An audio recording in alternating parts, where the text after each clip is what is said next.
Hello বন্ধুরা, আমি অমল। আমি আজকে এসেছি তোমাদের মধ্যে একটা নতুন ভিডিও নিয়ে। তোমাদের আজকে আমি ব্রাউনি কেক বানিয়ে দেখাবো। চলো, তাই জন্য নিয়ে নিয়েছি এখন আমি ডিম, ময়দা, butter, dark chocolate, cocoa powder এবং ভ্যানিলা এসেন্স। তো তোমরা ভিডিওটা শেষ পর্যন্ত দেখতে থাকো আমি কিভাবে ব্রাউনি বানাচ্ছি। তো প্রথমে ডিমের মধ্যে ভ্যানিলা এসেন্সটা মিশিয়ে দিলাম, তারপর একটা জারের মধ্যে নিয়ে নিলাম এটা।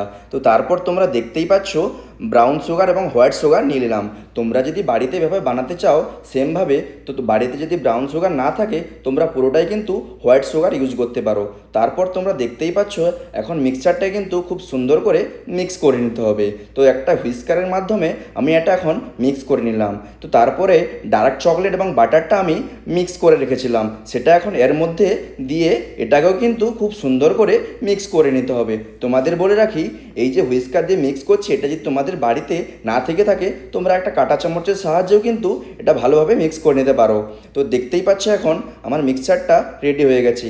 তো এরপরে বাকি রয়েছে ময়দা এবং কোকো পাউডার অ্যাড করার পালা। ময়দা এবং কোকো পাউডারটা এর মধ্যে অ্যাড করে এটাকে কিন্তু খুব সুন্দরভাবে ফেটিয়ে নিতে হবে। তোমরা বন্ধুরা দেখতেই পাচ্ছ আমি কিন্তু মিক্সচারটাকে খুব সুন্দরভাবে ফেটিয়ে নিচ্ছি। এরপরে কিন্তু মাথায় রাখতে হবে একটা প্যানের মধ্যে এই পুরো মিক্সচারটাকে অ্যাড করে দিতে হবে। তোমরা যদি বাড়িতে প্রেসার করে বানাতে চাও বানাতে পারো, তার জন্য একটা ছোট অ্যালুমিনিয়ামের পাত্রে ইউজ করতে পারো। তো বন্ধুরা আমি এখন যেহেতু ওভেনে বানাবো তাই জন্য একটা চারকোনা স্কোয়ারের একটা মোল্ড ব্যবহার করছি। তারপর এটা কিন্তু আমি খুব সুন্দর করে লেবেল করে নিচ্ছি। তো বন্ধুরা তোমরা দেখতেই পাচ্ছ এখন লেবেল হয়ে গেছে, এখন ওভেনে দেওয়ার পালা। তো এখন আমি দিয়ে দিলাম ওভেনে বেকিংয়ের জন্য। আমি কিন্তু 180 ডিগ্রিতে 20 মিনিট দিলাম বেকিংয়ের জন্য।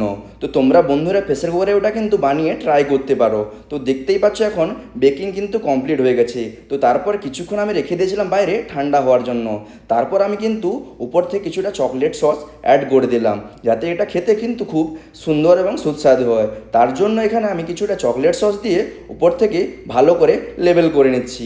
তো দেখতে হবে, মনে রাখতে হবে তোমাদের এটা উপর থেকে কিন্তু খুব সুন্দরভাবে লেবেল করে নিতে হবে, তাহলে কিন্তু দেখতে খুব সুন্দর লাগবে। তাই জন্য এখন আমি এটা লেবেল করে নিলাম। তো তারপর এটা এখন ঠান্ডা হওয়ার জন্য কিছুক্ষণ আমি ফ্রিজে রেখে দিলাম। তো ফাইনালি বন্ধুরা দেখতেই পাচ্ছ ব্রাউনি কিন্তু পুরোপুরিভাবে রেডি হয়ে গেছে।